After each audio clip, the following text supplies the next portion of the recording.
Kami po minority sa Senate. Hindi kami aligned with the administration. Okay? Sabi ko, ang tawag namin, we are critical cooperators. We want the administration to succeed. Okay? Kasi ang success naman niya, success ng bansa eh. Okay? Tama. Pero, tingnan nyo naman yung mga pangako tuloy ng Presidente, who is the brother of our sponsor na I hope umabot on a Sunday lunch meeting sa kanya. Okay. 20 pesos per kilo rice. Right. Oh, siyempre, binase niya yun on something. But if it was fed garbage in, garbage out. Okay, ang plano sa energy, bago daw siya matapos ang kanyang termino, total household electrification. Hearing natin, magkano budget? 70 billion. Saan manggagaling? Di pa namin alam. Official Development Assistant. Sa housing. Housing. 6 million units, homes. Binabala sa 3 million. At the end of my term, 1 million a year. 1 year, more than 1 year now. Wala pa eh, na actual term. So in-adjust na lang.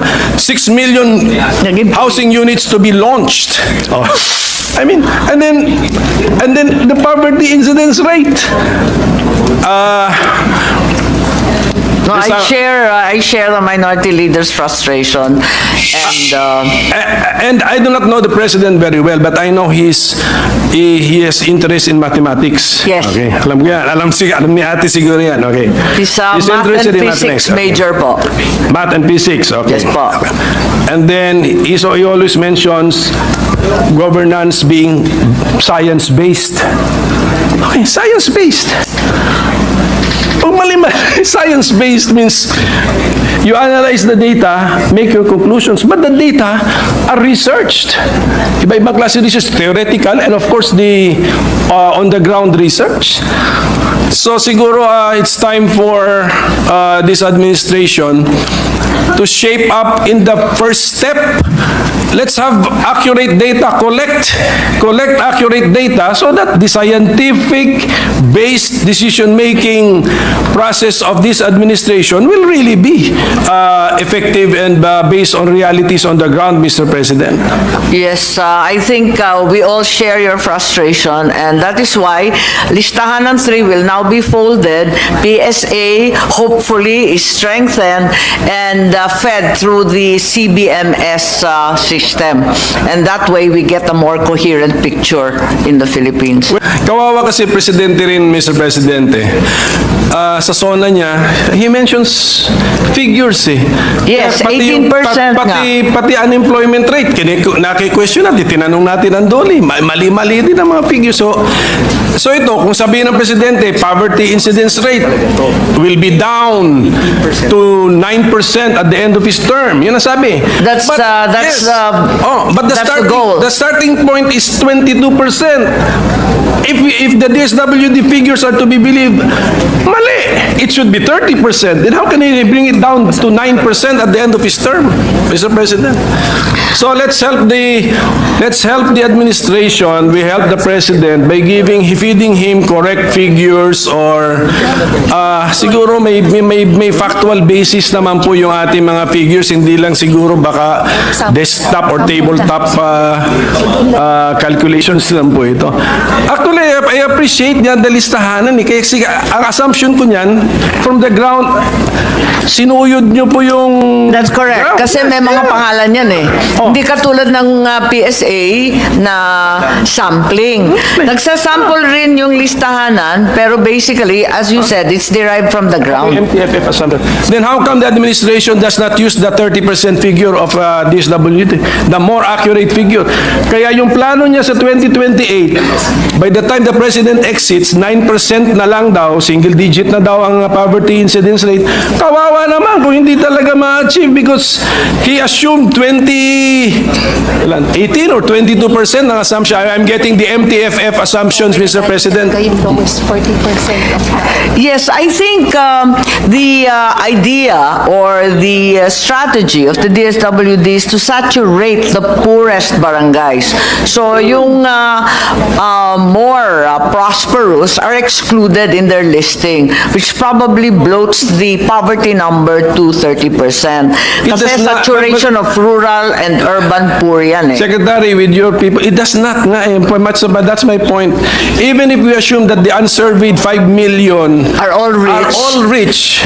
30% pa rin mas masama nga yung sinasabi nyo na 6 million of the 15 are poor. Ano na yun eh? 30 plus percent, 36%, more than 36%. Mas malaki talaga ever since yung DSWD working figures for poverty than PSA. Mulat sa poll, there's always been that disconnect. And we've always questioned it here in the Senate, and the answer has always been that their focus is to saturate the rural and urban poor barangays. Yeah, but the administration which the secretary is part of, okay, your success will be measured against your promises. Tandaan nyo, the president promised at the end of his term, single-digit poverty incidence rate. Ang interpretation ko doon, not more than 9%. Correct. Okay. And of course, may assumption siya. Di ba saan siya nag-umpisa? Di ba? Nung na-turn over sa administration niya, may assumption siya. Ang layo, ang na-assumption na it's not in the vicinity of 30%, which is reflected by your figures na sinuyod ninyo from the ground. Mas maganda nga yung figures ninyo. Mas maniniwala ako sa figures ninyo. Well, Talagang ever since PSA, mas malaki talaga ang DSWD at mas maniniwala ako sa DSWD with all due respect. Dahil may mga pangalan, may mga address, may kung sino-sino talaga ang nakalistang poor. ang tanong ko po, do we see the problem or not? Yun lang yung tanong Yes. ko eh. I mean, Yes, we're with you in complaining about this moving targets. even the MTFF will fail, Mr. President, kung mali ang assumptions. I think that's the reason why listahan ng 3 is now going to be folded in the PSA, and CBMS data from the ground will be submitted to the PSA once and for all, so we can consolidate all accurate data from below rather than projecting or sampling and so on. Ito, at least we're talking to the President's sister, so who is I our don't know if sponsor? that helps the Madam, okay. But I think there's a great hope pinned on the CBMS actually consolidating data once and for all.